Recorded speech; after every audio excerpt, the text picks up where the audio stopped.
Hello everyone, आज हम पढ़ेंगे कंज्यूमर इन द मार्केट, जो हमारा चैप्टर नंबर 7 है 7th स्टैंडर्ड के लिए।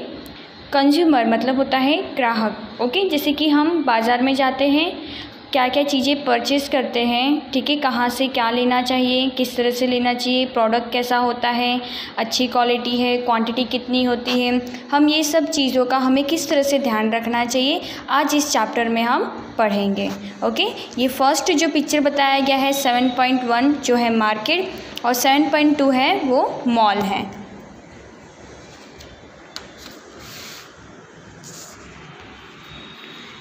We purchase many things from different types of markets like shops in societies, weekend markets, big shopping complex and shopping malls।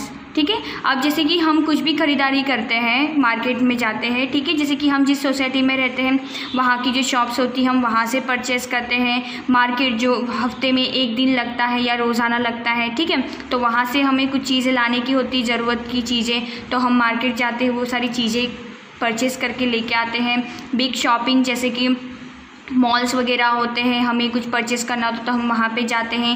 One has to pay money to purchase goods from this market, और हम कोई भी चीज़ खरीदते हैं तो उसका हमें क्या देना पड़ता है, पैसे देने पड़ते हैं। The person who page and purchases a product is called a consumer. जो पर्सन खरीदता है, ठीक है, और उस चीज़ का वो पे करता है, मतलब पैसे देता है, तो उस चीज़ को हम कहते हैं कंज्यूमर। ठीक है, invariably it is observe that in spite of spending money, इसके हिसाब से ये होता है कि हम क्या कर रहे हैं, मनी को स्पेंड कर रहे हैं, ठीक है, मतलब खरीदारी कर रहे हैं। Consumers are not satisfied with the product they produce और don't get their money's worth from the market. मतलब कि इसमें क्या बताया गया है कि कभी कभी ऐसा होता है कि हम कोई भी चीज़ लेते हैं तो उसका बिल वगैरह अच्छे से लेते नहीं हैं, प्रोडक्ट चेक करते नहीं है कि आज का है कि कल का है, किस तरह का डेट है, नेक्स्ट मंथ की डेट को ये एक्सपायर हो जाएगा या ऐसा कुछ है, ठीक है, ये सब चीज़ देखते नहीं है, बस हमें वो चीज़ लेनी है और हम सेटिस्फाइड हो जाते हैं कि नहीं अब सही है, हमें अभी तक के लिए इस चीज़ को यूज़ करना है।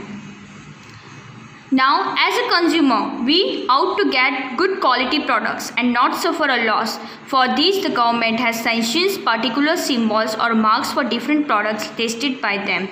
अब इस तरह से कंज्यूमर के हिसाब से कोई कारण की वजह से अगर हमें एक प्रोडक्ट अच्छे नहीं लगते हैं, ठीक है, और हम उस चीज़ का लॉस गिन रहे हैं, तो हमें क्या करना चाहिए कि डिफरेंट प्रोडक्ट के जो टेस्टेड आते हैं, मतलब कि एक सिंबल होता है, उस सिंबल से उस चीज़ को पहचाना जा सकता है। ये है egg mark symbol use for agriculture products. ठीक है, ये एग्रीकल्चर प्रोडक्ट्स के लिए ऐसा सिंबल यूज़ किया जाता है।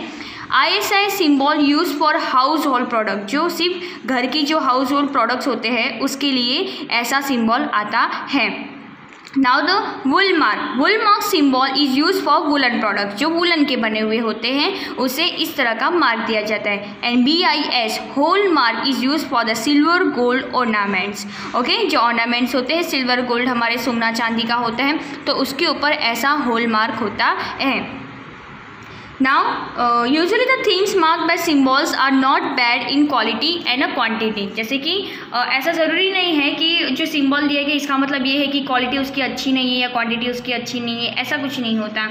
There is a green colour mark for vegetarians edibles. आपने कई बार अपनी चीज़ें अपने घर पे आप लाए होंगे, ठीक है, जैसे कि ब्रेड होता है, केक होता है, ठीक है, हम बाहर की जो परचेस करके लेके आते हैं तो उसके ऊपर एक छोटा सा बैक साइड एक मार्क करा हुआ होता है, ग्रीन कलर का होता है या रेड कलर का होता है। अगर ग्रीन कलर का होता है तो उसे हम कहते हैं वेजिटेरियन एडिबल्स कहते हैं, और अगर रेड कलर का होता है तो उसे हम कहते हैं non vegetarian edibles. Okay, now the things we should have to learn.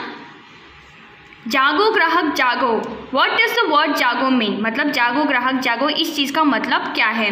What should the consumers be aware of discuss. अब जैसे कि हम कोई चीज़ खरीदते हैं, ठीक है, तो वो हर चीज़ का हमें ध्यान रखना पड़ता है कि वो कौन सी डेट को बनाया था, ठीक है, इसकी मतलब एंडिंग कब होने वाली है, कि कितने की है, प्राइस क्या है, कहीं हमसे वो ज़्यादा तो नहीं ले रहा है, तो ये सब चीज़ का हमें ध्यान रखना होता है। इसके लिए इसमें क्या बताया गया है, जागो ग्राहक जागो। What are your responsibility as a consumer, explain. Now the second one is consumers right. Consumers rights के लिए क्या होता है, rights are given to consumer so that he she get his her money's worth while purchasing product. अगर वो लायक है उस जैसे कि वो प्रोडक्ट अच्छा है, ठीक है, तो वो चीज़ हमें क्या करना होता है, उसका बिल ज़रूरी लेना होता है, ये हमारा राइट है। ओके, हम उनसे खुद से मांग सकते कि हमने जो परचेज़ किया है, जो भी प्रोडक्ट हमने परचेज़ किए, तो उसका हमें क्या लेना पड़ता है, बिल लेना पड़ता है।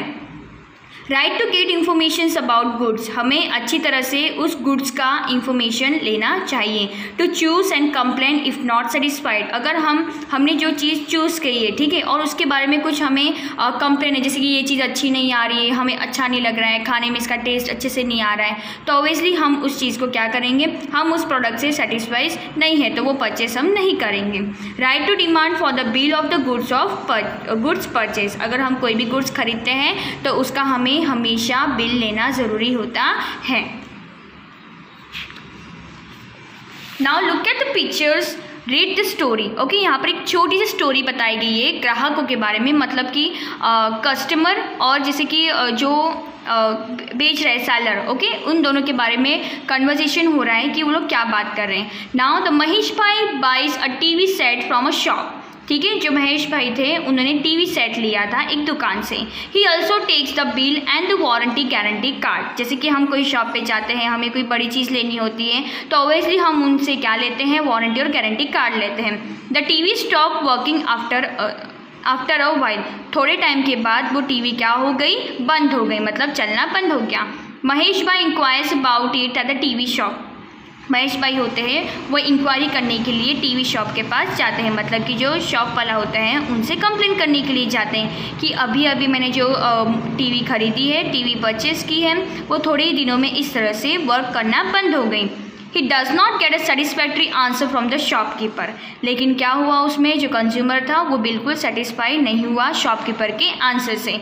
ही goes to the consumer protection office, ठीक है, तो वो कहाँ गए, कंज्यूमर प्रोटेक्शन ऑफिस में गए, of his district to take advice, उसके डिस्ट्रिक्ट में जो कंज्यूमर प्रोटेक्शन वाला ऑफिस था वहाँ पे जाके उन्होंने ये कंप्लेन की। महेश भाई goes to consumer court to file a case and take, ठीक है, महेश भाई ने फिर उनके ऊपर केस किया और कंज्यूमर कोर्ट गए, केस किया और सब सारी चीज़ें उन्होंने बताई। Registration form from the court office, और उन्होंने वहाँ पे रजिस्टर किया कि ऐसा ऐसा है करके। महेश भाई himself argue his case in the court, और वो इस तरह से आर्ग्यू करने लगे उनके साथ। द जज चेक द डॉक्यूमेंट, और जो जज होते हैं वो डॉक्यूमेंट सारे चेक करते हैं कि इवन स्टार्टिंग में जब वारंटी गारंटी कार्ड दिया है तो इसके बाद वो इस तरह कैसे कह सकते हैं। ओके, नाउ द जज gives the verdict in which he says Mahesh भाई पे the entire amount but did not get a good quality TV set, उन्होंने जो जितने पैसे उन्होंने कहा था उतने तो उन्होंने पैसे दिए, लेकिन उन्हें जैसी क्वालिटी चाहिए थी वैसी उनको क्वालिटी मिली नहीं। ए shopkeeper should not be irresponsible, मतलब कि उन्होंने एकदम कहते हैं ना गैर जवाबदारी मीन्स इस तरह का उन्होंने किया towards the needs of a consumer. Therefore, according to the court's order, a new TV set should be given to Mahesh Bhai in place of the old one within a week. और इसी हिसाब से फिर उन्होंने जैसे complain की तो उनको फिर उनका जुर्माना भी भरना पड़ा कि जूने टीवी के बदले उन्हें न्यू टीवी देनी पड़ी एक हफ्ते के अंदर।